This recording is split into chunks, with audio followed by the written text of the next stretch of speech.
So as you can see behind us just here, a bit of stuff has been going on. We've done a bit of a makeshift irrigation system, which I'll show you guys how we did that. Also turned this over with the power rake. So we're basically seeding with some seed here, and also going to be sprigging a few areas, and I'll explain what that is and how it sort of worked out like that. Because we're getting this area ready for a wetting, which is in about a month's time. So the ryegrass should come up in about 3 to 5 days. So we should be pretty good for a look and schmick in the next month. So let's rip into it and show you guys what we've done. So the seed that we're using today is this here from the guys at Advanced Seed. They sent it for me to test out. This is their home run perennial ryegrass. This is brand new stuff. So we're putting out about 3 kilos per 100 square meters. It's about 1,500 square meters across this whole area just here. Oversowing most of it. There's some bare spots on this area, but there's a lot of Kikuyu throughout all of it, which is fine. We're basically going to oversow to get some color in here and to get rid of those bare spots. I'm not doing the bare spots by themselves because it would stand out completely if I had patches of ryegrass and then patches of Kikuyu next to it. So while Tay's just sitting in the background now, I want to explain to you guys exactly what we've done over the last couple of days. So first thing we did was put a quick coupler in the ground off the mains irrigation line. So that's basically going to allow us to run a makeshift irrigation system. Now, if you're in a home and you obviously don't have a mains line, you can just put a saddle on and then put a swing arm on and put a quick coupler in. Just go straight for a tap. Exactly the same thing, you just have to jimmy it up a little bit different to these impact sprinklers that we have here. So we've got 3 impact sprinklers at the moment. I've got some Holman ones from Bunnings. Planning to probably get a few more, but they're just on stakes, which is awesome, which is why they're basically makeshift. So I'm using 18mm hose, some fittings to help go from the 18mm down to I can't remember the connection size, it's maybe a 12mm on the hoses, but we can run it as a daisy chain. So we go from impact sprinkler to impact sprinkler to impact sprinkler, which I'm going to use the same system for when we go down next to the Tiff Tuff. Probably won't do that until this area is starting to look really, really good, or I might make another one up and do it off the other quick coupler down at the green. But the idea is that you can use it in different areas over time, which is going to be super, super handy. But I'm going to probably buy a few more bits and start to zigzag the irrigation out a bit. Just got it running through the guts at the moment, and it's just going to be missing a few spots on the edges. So we may just get a T-piece at the quick coupler where it's put in and tee out 2 lines out and sort of diagonally put them across. We may need like 6 sprinklers. We're currently running 3, bought a spare one. Let's go to Bunnings and buy some more. I think they were about 35, 40 bucks a pop for those heads on them. I don't know, I just went down to Bunnings to try to figure out how we're going to do this, and that's basically what happened. This is what we came up with, but it's actually a great idea, and you can definitely do this at home by yourself. And those impact sprinklers, man, they shoot so far. Now, you got to realize I've got like 5 bar of pressure going through my pump, which is in the shed, and it shoots out over the whole area, but mate, you'll still be able to do it with home pressure. You may just have to run 1 or 2 instead of like 3, 4, 5, 6, like I'll be able to run here. Now, since I'm trying to keep the existing grass here and just oversow over top, I didn't stress too much about getting rid of weeds and other grassy stuff. I'm just trying to make this place look presentable and look nice before the wetting. So there's not many weeds in here, a tiny bit of paspalum, upper is a little bit bare. But overall, this area wasn't looking too bad. Just had those bare spots from where we pulled the rock out. There was a big patch near the rock that was super bare. It's never actually had any grass in it. So what we've done is, we're seeding obviously, I went right down my shoe with some of that ryegrass seed, but we've got some Kikuyu all over the place, which has slowly filled in over the years since I've been here. And you can see we've ripped quite a bit of it out with the power rake today. So went around with the power rake, and what it basically did was a bit of a dethatch, pulled a lot of it out, and I've spread a ton of it into those areas over there. You can see where Taylor is about now, where it was a bare patch. We've spread this all over there, which is basically, well, it's sprigging. So this is the sprigging process. So this is how we're going to get the Kikuyu to also spread in those areas. So it's not going to be just ryegrass there, but it's going to be Kikuyu as well. Now, since it's so hot this time of year, this is going to take really well. I'd say it's probably going to take a little bit better than the ryegrass because it is a little bit hot and a little bit dry and windy.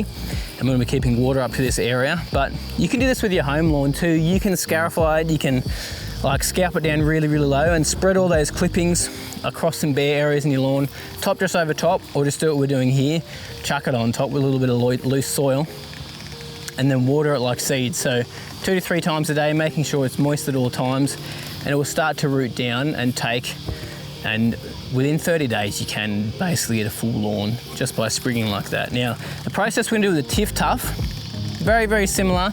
We're not gonna be getting the runners as much though, like big chunky ones like that. We're gonna be more getting like the chaff, so a bit of the below ground and above ground, because we can use a scarifier or a groomer and set it really, really deep. And that's gonna look more like clippings, not like big chunky runners like that. We'll spread it across, top dress it, and water it. It's exactly the same process to get it going, but it's just a little bit of process of getting it out of the ground. It's just a little bit different. Now, if you didn't have a power rake and you want to do the same job, you definitely can. What I would personally do, what I did in town, is still give a little bit of a scarifier if you can. If you don't have a scarifier, scalp it with your mower. Scalp it down to the lowest setting, and then put your seed out. After that, and if you were spreading any of the clippings you got when you scalped it into those bare areas, do so also. And then after that, you would just top dress it with a bit of top dressing sand. Just throw it out by hand. Generally, you don't want to go too heavy when you're going at this. So you want to aim for about half a cube per 100 square meters. You can go about a cube if you really, really want to, but when seeding, I tend to not like using as much, and actually tend to like using a bit more of a sandy loam rather than straight sand, as long as it's washed and there's no weed seeds in there, just because it retains a little bit more moisture. I found with sand, when you seed with it, it's just a lot harder to keep the moisture up to it. Definitely can be done. The green's a prime example. The Golf green, straight in sand, seeded into it. The green's absolutely fine. And I've done it before at the old place with ryegrass. I just found it took a lot more water to get it going because sand dries out a lot quicker. So just think about that when you do decide to do it. But you definitely don't need all these tools to do this job. I've done it plenty of times. I was in town just with a rotary mower, top dressing it by hand. But the reason I also ran the power rake over top is because it let a little bit of space in the Kikuyu, because you can see down below me here, this Kikuyu just here is quite thick, very, very thick, and it will be hard for seed to get down to the soil, whereas now, we'll loosen it up so much, the seed is going to be fine and get to the soil fine. So you want to make sure you get really, really good seed to soil contact. Plus, we push some of the kike into the bare areas to do some sprigging. So looking at it just now, there is plenty of seed to soil contact. So I don't think we're actually going to need to roll today, because it's absolutely fine. It's a huge area too, like 1,500 square meters. It'd be painful to run the tiny little water roller over it. Probably take us like 2 hours just to do it. So we're gonna save ourselves and just water it in straight away once we've done this. I'm probably not gonna put any fertilizer out, probably until I see the seed come up and it's been about a week. Generally I like to do a little bit before. We've got Kikuyu everywhere and I don't want the Kikuyu to take over all of the new ryegrass seed and choke it out a bit. So we won't push any nutrients on here until the ryegrass has actually come up. This is one of my favourite spots up here by far. Beautiful view into the green. This is where one of the tee boxes is going to be. So it's going to be a two-tiered tee box, that goes just here. So one main thing I want to talk about is when you are seeding, you really want to make sure you keep the moisture up to it after the fact. So since it's quite warm now, we're getting about 35 degree days. It just depends on the weather at the moment, and a bit of wind too, which is not ideal. We have to make sure I water this like 5-6 times a day, like for about 15 minutes each time. Depends, I'll test the sprinklers and see how it goes. But I have to get myself probably some sort of Bluetooth control or two for that, because I haven't actually hooked it up to the irrigation system. I haven't put a valve up to the controller up the top there, like a solenoid valve. So I'm just coming out and manually turning it on at the moment, but I'll probably get one of those Bluetooth timers. I'm gonna have a look around and see what I can find. If anyone's got any suggestions, let me know. But that's what we'll probably do, just to make it easier, because I'm going away on holidays soon, so I need to water while I'm away, so we'll have to do it like that. But main thing is keep the water up to it. That is the biggest thing when you're seeding. Make sure you've got a good water source and you can water it for up to a month every single day throughout most of the day too.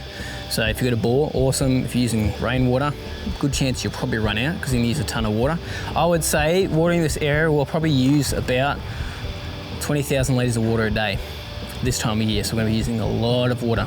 Luckily the bore keeps pumping, but remember when I did the Tiff Tuff, we were going through 50,000 litres a day, and that's, it's actually a similar size, so we may get close to that, but keep your water up to it. So I'll show you guys how this irrigation system works, but as you can see, it's basically just hose, and then we've got some impact sprinklers just here, to impact sprinkler to impact sprinkler. So these are the Holman ones, which are great because you can daisy chain them. So As you can see, you can go hose and then you can just get it to go straight through and run to the next impact sprinkler. The last one has an end cap on it, which is just so it's just got an end cap there which shuts it off at the end. But Tay and I put this little irrigation box in here yesterday, I think, yeah, it's yesterday.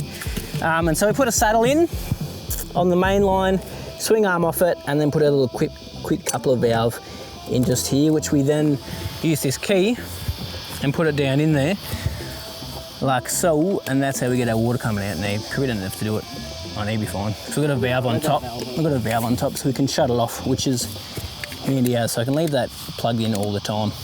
Oh, I love that sound. These things, that is shooting from there, or well into the car park. So it's hitting that fertiliser spreader. A good metre in, nearly I'll be 2 metres in.